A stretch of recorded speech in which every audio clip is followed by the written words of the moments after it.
I really liked this one. I really liked this one. Mariners win 8-4 to improve to 80 and 75, and they've taken the first two of the 3-game series against the Texas Rangers. Go over the scoring plays as we almost always do. Julio Rodriguez homers to right on the very first pitch he sees to make it 1-0, and Jorge Polanco singles to right to score Randy Arozarena. Both of those in the first inning, 2-0 in the middle of the first. Third inning, Josh Smith homers off Emerson Hancock to score Travis Jankowski. Tie game 2-2 in the third. Mariners get 3 in the sixth.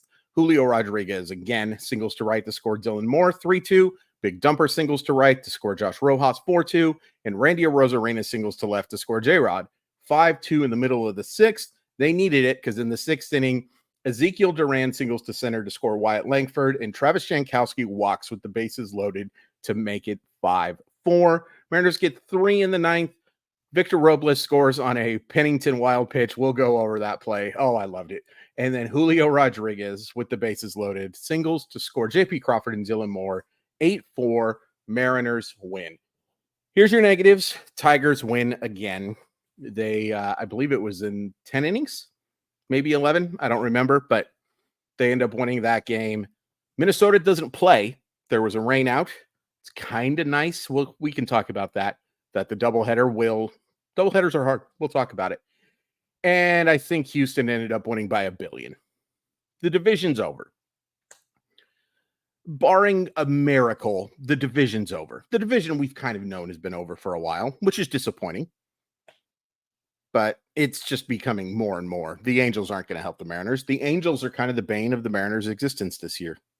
Sucks that a really bad baseball team is going to be one of the main reasons that the Seattle Mariners don't win the division. As for players, Troy Taylor had a rough one. Now, even in his rough one, he still showed his swing and miss stuff. Gets a couple of strikeouts. You think he's about to get out of the inning. But he walked the leadoff guy. He walked a couple more. His command just wasn't very good. In fact, it wasn't very good. It's quite the understatement. And then Colin Snyder, he gets out of the jam a little bit, but he gives up a couple hits. He walks in the run.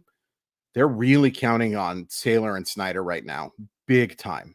And in a pretty high leverage situation, they didn't get the job done. Unfortunately, it doesn't end up hurting them, but it's worth pointing out. They've got to be very, very good over these next few weeks.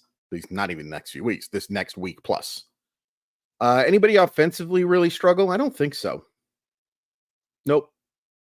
The only other thing I wanted to mention was, boy, in an 8-4 game, I do not like going to Bizzardo in the ninth inning. And, he gives up a couple of hits, but thankfully it works out.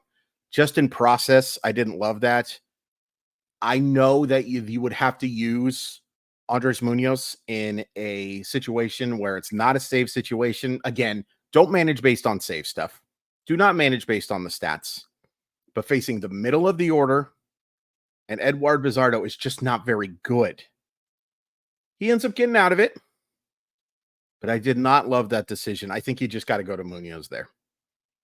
It sucks that you have to. But in process, I really didn't like that decision. Ends up working out. But I didn't love that. Who I do love is Simply Seattle, and they provide the very best in Seattle sports gear. Great stuff for the Huskies. Hey, good win. Good win might be too far, but a win. Northwestern's not very good. Simply Seattle is, and they have great stuff for the Huskies, Cougars, Sounders, Supersonics, Seahawks, and of course the Mariners. And once you find all your good stuff, use code MOLLYWOP15, MOLLYWOP15. Link in the description to make it nice and easy for you. But please check out Simply Seattle. They are the very, very best. Oh, there's a ton of great stuff to talk about tonight. This really was maybe my favorite one of the year. And maybe I'm a little bit of a prisoner of the moment, but I loved this win. I loved that it got close because we got to see some really cool stuff when it got close. I thought Emerson Hancock pitched really well. One pitch just didn't get quite enough inside on Josh Smith, and he pulled it out. Outside of that, thought it was a very strong start and in an incredibly important game. And Emerson Hancock, I think, pitched really well. I know a lot of people have taken a look at the Baseball Savant page of Emerson Hancock, and it's ugly. I think you're missing the context here of this being a rookie pitcher, of a guy who had one horrific start against the Brewers that has basically ruined his baseball savant page. If you've watched Emerson Hancock pitch since that outing, and many of you have, you've seen some good stuff. I feel confident in Emerson Hancock as your fifth starter next year if that's the route they go. Is he perfect? Not even close. Is he ever going to live up to the hype that he had at Georgia? Can't help but say it that way. Georgia. No. Nope. I do think this stuff would play better in relief. Want to see him at max velocity or max effort to get that velocity up is what I should say. But as a fifth starter, I'm pretty confident in him. And there was a bit of a argument with me with some folks on the old Twitter machine about whether or not Emerson Hancock has trade value. Of course he does. Now, you're not going to get a star for him. And to get a starter, I originally said, hey, guy might get you a decent starter. And now, not a starting pitcher, a guy who could play for you every day. You probably, after thinking about it a little bit, you probably got to add another prospect to it. But if they make the decision to make Hancock a part of this rotation and they do move one of those big starters for a great bat, I don't hate it. I have enough faith in Emerson Hancock's stuff and command to get the job done. And I think just using his baseball savant page, that's a mistake. That is a mistake. Nice job by Taylor Sassetto. Getting those 2 outs, getting out of that inning. Nice job by Austin Voth. Gets a little bit of a jam there. And we've talked about Austin Voth pitching in the highest leverage situations has not particularly been great. Gets the job done. And you know what? Bizzardo gives up the couple of hits, but gets out of it. And his strikeout to walk ratio, suggests that there's been a little bit of bad luck for Bizzardo. I don't know. I can't trust him at all. And I would not have used him in that situation. Maybe it was the only option, except for Andres Munoz was warming up. So no, it wasn't. Okay. There's a ton of guys I want to talk about offensively today. JP Crawford reaching 3 times, hitting that triple. Great to see him drive the baseball. Just has not happened nearly enough this year. Not even close to enough. But he seems pretty comfortable hitting at the bottom of the order. And that's where he should hit. That is where he should be for the rest of the year. Without question. I thought Dylan Moore took some really good at-bats tonight. Now, he strikes out in 2 of his 3 at-bats, or 2 of his 4 at-bats, 2 of his 4 plate appearances. But I thought he took some really nice at-bats. I thought Josh Rojas had some nice at-bats today. Big dumper. Gets on 3 times, and on that final strikeout, for him to hold on to that baseball, what an unbelievable play. And there were a ton of unbelievable defensive plays today. He's so good. So good. Jorge Polanco, great game. He goes 3 for 5. I think he should have gone 4 for 5. I would have called that play that Duran missed. I would have called it a hit. And, part of that is based on me seeing how many things get called hits nowadays. There is no doubt that there is, I don't know if this is a straw man argument, but I see so many of those balls called hits that to me should have been a hit. But even still, 3 for 5, drives in that run. That first inning, and we'll talk about who in a second, but not getting more than 1 run in that first inning would have felt like a big waste. So for him to slash that ball into right field and to score that run and give you 2, and 2, to be honest, felt disappointing. I even talked about it on the old Twitter machine as well, that it felt like that should have been like a 4 or 5 run inning just based on the chances that they had and the pitches that Dane Dunning was making. But at least you got the 2, and you don't get that 2 without that. And he drives the ball, and Victor Robles comes in as a pinch runner after he hits the double. I just love Victor Robles. You know what I love? He still has made, and it hasn't been that long, so it'd be weird if something changed. The dumbest decision and process that I've ever seen in his decision to try to steal home. But it hasn't changed who he was. Yeah, he made a mistake, a massive mistake. Hasn't changed him because he comes in and he almost gets picked off second base. And oh boy, was I, oof, what are you doing there, Victor? You know what he does a pitch later? A pitch later. He steals third base and he comes around to score on a wild pitch. I love Victor Robles. I have become smitten with Victor Robles. Yeah, he made a bad mistake. Where the hell are the Seattle Mariners without Victor Robles? Sorry, shout out Pioneer Elementary.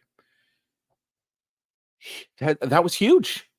That was huge because at the time, it was a 5-4 game. You had given up those runs, and there had been some real shaky in between, too.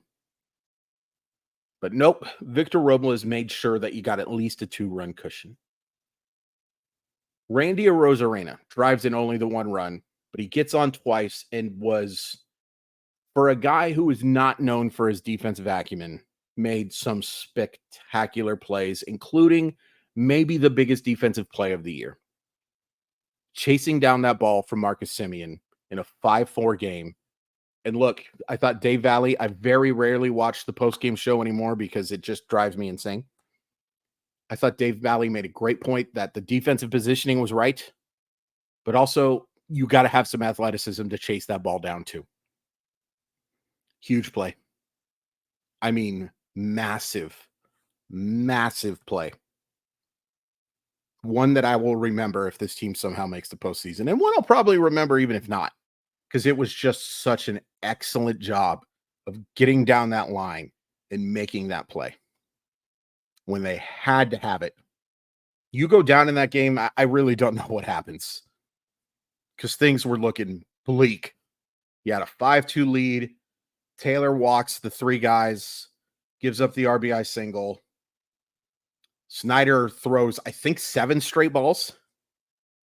And then he made a mistake to Marcus Semien. He swung through, made another mistake to Semien, and Randy went and got it.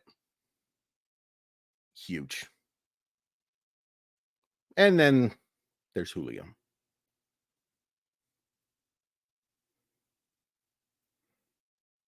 What can you say? There's been plenty of times where we could have said, what can you say on the bad side too for Julio this year? More than I would have liked. I don't care. And you can call it hero worship. You can call it bias. You can call it whatever. I don't care. He's my favorite Seattle Mariner, and he will be. He has a chance to be my favorite Seattle Mariner of all time. All that's missing for Julio Rodriguez to become my favorite Seattle Mariner of all time, and there's a lot that I've loved, is wishing my grandma, my niece's great grandma, a happy birthday. He does that. He's my favorite player. I love Julio Rodriguez. And look, he's now hitting 273, 327, 409, which is a pretty solidly above average offensive line. It's not what we want. We want better. We want that OPS in the 850s or even the 900s. And he will get there someday. He's 23. But we want better. We want to see this on a more consistent basis. But I hope you at least somewhat, even the biggest Julio haters out there, and believe me, there are a lot, can kind of appreciate this talent. And again, I will point you to his stats in high leverage. I will point you to his stats in late innings. They're so much better than you think. Baseball is hard. Most people fail in those situations. Julio has failed in those situations a lot, but he's gotten it done a lot too. Special baseball player. And I'm so unbelievably thankful. I've said this so many times, but so unbelievably thankful that I get to watch this guy for a long time. Sure hope so anyway. So you get the win. Just keep winning. Keep winning and hoping for the best. I hate that it's that situation. I wish they controlled their own destiny. Even with, the fact that if they win out, I think they probably get in if they win out. You don't control your destiny at all. If one of the two teams ahead of them goes on a hot run or finishes on a hot run, they're not going to get in. And that stinks. It's their own dang fault. But it stinks. But I still think and this is one of the cool things about baseball, I think you can still appreciate these type of games. You can wish there were more often. They happen more often, excuse me. But if you can't appreciate these type of games, I kind of get it. But I also kind of pity you. Sports are supposed to be fun. The Mariners, outside of those 2 games against the Yankees, and look, you're going to see me at my lowest point and you're going to see me at the highest point, right? I'm on a high right now. And I'll be at a low if they lose tomorrow. That's just the way it works. But I will appreciate games like this where I saw a superstar do that, where I watched, in my opinion, probably the second best catcher in baseball have a great game. The unbelievable catch from Arozarena, the unbelievable base running from Victor Robles, a great game from my son, a solid effort from your 6th starter. It's okay to have fun with this too. And it's okay to be ticked off when they don't play like this too. What a great point I just made. But I hope you know what I'm saying. Even if you don't, I'd appreciate you hitting like. I'd appreciate you hitting subscribe. Back tomorrow with a live one. Yeah, let's do a live one after tomorrow's game. Oh, no, not a live one. I work 9 to 5. But there will be a recap, and it will be enjoyable. It might be live, too. I don't know. Thanks for sticking this one out.